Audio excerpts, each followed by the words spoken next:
নমস্কার, আমি অপু। অপুর সংসারের সকলকে স্বাগত জানাই। আশা করি সকলে ভালো আছেন। আজকে দারুণ একটা টেস্টি রেসিপি সকলের সাথে শেয়ার করব। যারা মিষ্টি খুব একটা পছন্দ করেন না তারাও কিন্তু এটা খেয়ে তৃপ্তি পাবেন। এই গরমে ঠান্ডা ঠান্ডা দই ভাপা দুর্দান্ত লাগে খেতে। খুব সহজে এটা বাড়িতে বানিয়ে নিজেরাও খেতে পারেন বা বাড়িতে কেউ এলেও পরিবেশন করতে পারেন। তো চলুন চট করে একবার রেসিপিটা দেখে নিই। তার জন্য প্রথমেই নিয়ে নিয়েছি আমি 1 বাটি টক দই। দই ভাপা বানানোর জন্য টক দইটা অবশ্যই লাগবে। এখানে 250 গ্রাম টক দই আছে। এখন দই থেকে জলটা ছেঁকে নেব। তার জন্য একটা বাটির উপরে একটা বড় ছাঁকনি রেখে ওর উপরে একটা সুতির কাপড় রেখে দিলাম। এবার এর মধ্যে আমি দইটা ঢেলে দেব। যে কোনো পাতলা সুতির কাপড় ব্যবহার করার চেষ্টা করবেন, তাতে খুব সুন্দর জলটা টেনে নেবে আর দইটাও জল থেকে আলাদা হয়ে যাবে। এখন আমি কাপড়ের মধ্যে দইটা রেখে এরম ছাঁকনির ওপরে রেখে দিলাম। কাপড়ের মুখটাকে ধরে এইভাবে ঘুরিয়ে একটু হালকা করে প্রেসার দেবেন, দেখবেন অল্প অল্প করে জল বেরিয়ে যাচ্ছে। এবার আমি কাপড়টাকে এইভাবে 15-20 মিনিটের জন্য রেখে দিয়ে গ্যাসের কাছে যাব। গ্যাসে একটা কড়াই বসিয়ে দিয়েছি। এখন কড়াইতে দিয়ে দিলাম আমি 1/2 লিটার দুধ। দুধে 1 বাটি চিনি দিয়েছি। চিনিটা যেমন মিষ্টি খাবেন সেইভাবে দেবেন। আর দিলাম 10 টাকার যে গুঁড়ো দুধের পাউচগুলো পাওয়া যায় ওইগুলো একটা দিয়েছি। দুধটা উষ্ণ গরম থাকবে, সেই অবস্থায় চিনি আর গুঁড়ো দুধটা ভালো করে মাখিয়ে নিতে হবে। গুঁড়ো দুধটা ভালো করে মাখিয়ে নিয়ে তারপর আবার গ্যাসের ফ্লেমটা অন করতে হবে। এখন মিডিয়াম ফ্লেমে রেখে কিছুক্ষণ নাড়বো। এইভাবে নাড়তে নাড়তে দুধটা যখন ঘন হয়ে যাবে, অর্থাৎ 500 গ্রাম দুধ 250 গ্রামে পরিণত হবে, তখন গ্যাসের ফ্লেমটা অফ করে দেব।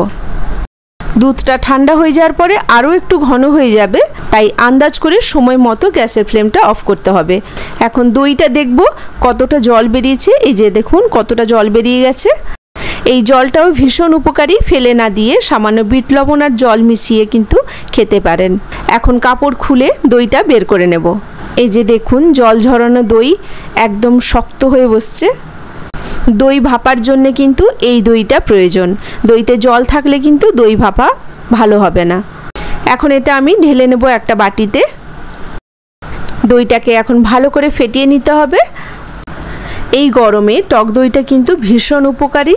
টক দইটা আমাদের সারা বছরই কম বেশি খাওয়া দরকার।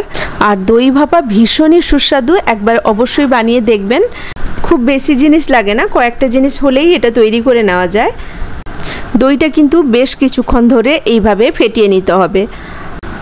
আমি প্রায় 5 মিনিট ধরে দইটা ফেটিয়ে নিয়েছি।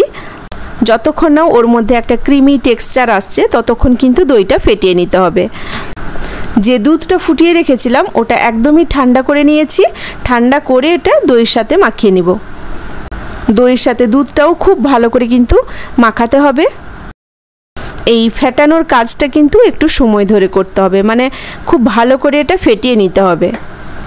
দুধ দেওয়ার পরে আমি আরও মিনিট 5 এটাকে ফেটিয়েছি।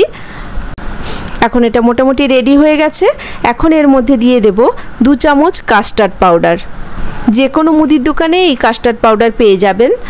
কাস্টার্ড পাউডার না দিলেও চলবে, কিন্তু দিলে এর টেস্ট অনেকটাই বেড়ে যাবে আর দেখতেও অনেকটা বেশি সুন্দর হবে। তাই আমি 2 চামচ কাস্টার্ড পাউডার দিয়ে দিচ্ছি। কাস্টার্ড পাউডার দেওয়ার পর এটাও ভালো করে মাখিয়ে নেব।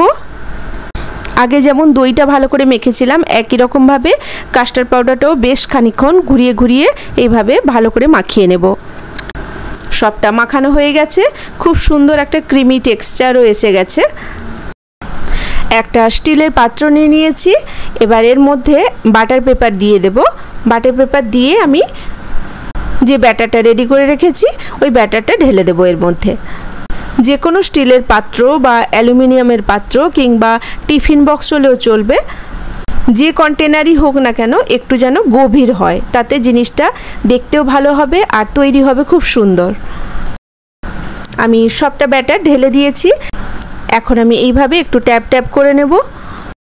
এবার কাছে যদি ফয়েল পেপার থাকে তাহলে ফয়েল পেপার দিয়ে মুখটা আটকে দেবেন। আমার কাছে ছিল না বলে তাই এখন দিতে পারিনি।